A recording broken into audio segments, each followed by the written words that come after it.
The way we feed ourselves is changing. For reasons of health, the environment, economy, and simple taste, Americans are choosing food that is produced regionally and with respect for the natural world. This is Outside Television's journey into the world of sustainable agriculture and local food. This is fertile ground.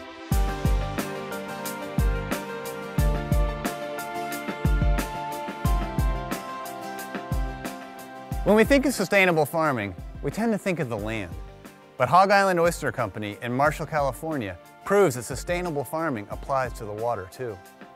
Hog Island oysters produce more protein per acre than beef without grain or fertilizer. And because oysters are filter feeders, they actually clean the water as they grow.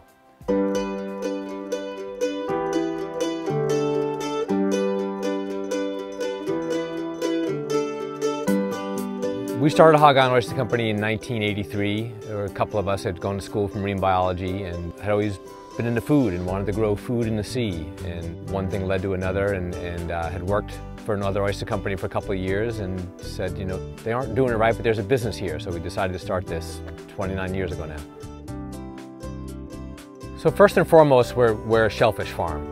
You know, we started as growing oysters and selling them through wholesalers to restaurants, and we still do a bit of that. But over the years, you know, being in the San Francisco Bay Area, we realized we had this opportunity to sell more direct to people. So we've got our retail at the farm now. We sell 1 million oysters a year right from the farm where people come here and visit. And then in 2003, we had the opportunity to go into the Ferry Building in San Francisco and open an oyster bar, and we sell 1 million oysters a year down there as well.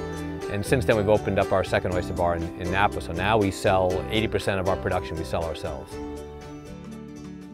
Shellfish farming in general is really inherently a sustainable process. I mean, we're not feeding these guys anything. There's no feed, there's no fertilizer, any of that, and that's what really got me drawn. I mean, most of the places that you can grow shellfish in are just beautiful, drop-dead, gorgeous places. You need a clean, well-functioning estuary to begin with to even grow oysters. So that's what got me excited and kind of led to our philosophy about, you know, this is a low-impact way of growing animal protein, and that was the start of it all. Well, the thing about shellfish is that they're filter feeders, and they filter a lot of water.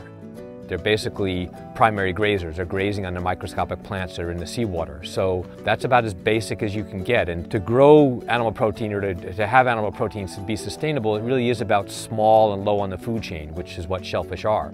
You know, we are just really, as oyster farmers, trying to pick the right places and then help the oysters along in terms of keeping them clean and out of the mud and those kinds of things to produce, you know, oysters from what Mother Nature really gives us.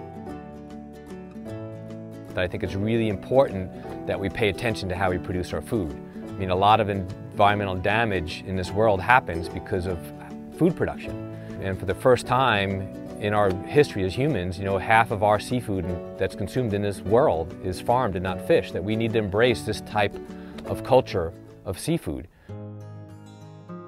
We're starting to grow our own vegetables for our restaurants, and 80% of the oysters we produce are sold within 50 miles of this company.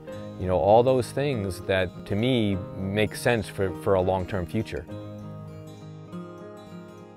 In this country, I think if you're producing, you know, good quality food, and we really focus on that, you know, a lot of our methods are about having a light footprint, but that also leads to really good quality food too, good tasting food, that we've never been able to meet demand, and I don't think we ever will be. And you know, I think that's something I'm really, really proud of, that we've been able to maintain that quality all these years. You can't grow animal protein or seafood with less of an impact than what we're doing.